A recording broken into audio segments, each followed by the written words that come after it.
Hello everyone and welcome back to another video from Finance and Crypto Guide.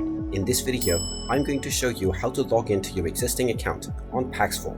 So let's get started right away. First of all, open up the Paxful application on your device.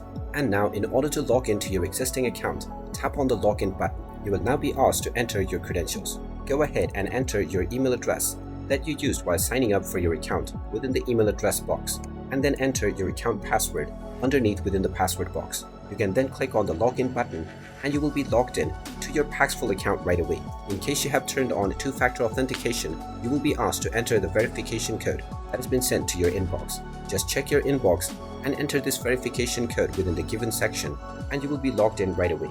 You can also choose the login with your phone number option if you wish to use your phone number to log in. And in case you have forgotten your password, click on the forgot password button and you will be allowed to reset your credentials. And there you have it. That is how easy it is to log into your existing account on Paxful. If you find this video helpful, make sure you hit that like button and subscribe to our channel if you haven't done so already. Also ring that notification bell to never miss another update from us. Thank you for watching and I will see you again in the next video.